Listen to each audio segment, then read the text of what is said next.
One of the necessary but somewhat frustrating things that new parents talk about is burping their baby.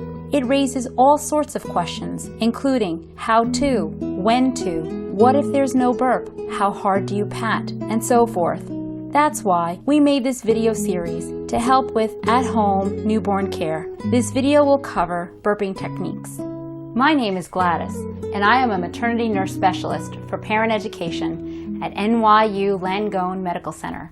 Burping your baby isn't always easy. Actually, many new parents consider it a challenge. We're going to demonstrate 2 burping techniques, over the shoulder and on the lap. We'll answer some frequently asked questions.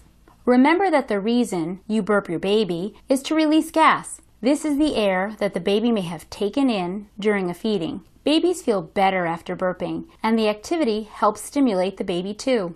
For the over-the-shoulder technique, you can either do this sitting or standing. Try them both out and see which works best for you and your baby, or you can alternate sitting and standing. To start, hold the baby up on your chest so the baby is facing toward you, with your arm tucked under the baby's bottom for support. You'll want to put a burping cloth over your shoulder in case the baby spits up.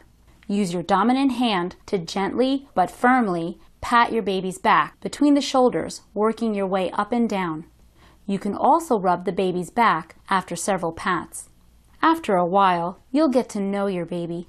You'll learn what seems to work best. Keep in mind that breastfed babies tend to burp less because they take in less air than bottle-fed babies. And sometimes babies don't burp at all, which is perfectly normal. Burp your baby for about a minute and then continue feeding. If your baby seems upset and is crying, try standing or rocking your baby or talking to your baby. The second technique is where your baby is sitting on your lap. Placing a burp cloth on your leg, the position looks like this. You can use either leg, with the baby facing either way. Notice that one open hand is holding the baby's jaw. The forefinger and thumb are used as a sort of wedge, with the palm supporting the chest. Using firm but gentle pressure, tilt and support the baby's head up a little. At first, it may seem a little awkward, but after some practice, it will be second nature. Remember that there is nothing wrong if the baby does not burp every time. And if the baby spits up, just wipe and continue. Again, use your dominant hand to gently but firmly pat your baby's back between the shoulders, working your way up and down.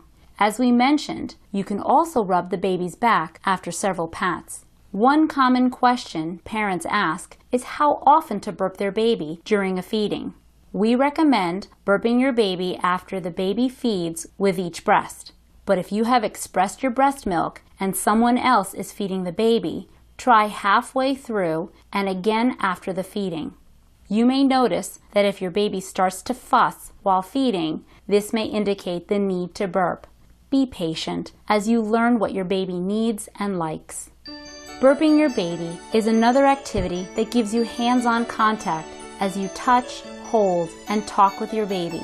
All of this adds to the bonding experience. As you gain experience, burping your baby will also be a confidence booster for you. After all, there's nothing like experience, and we hope this at-home newborn care video has helped.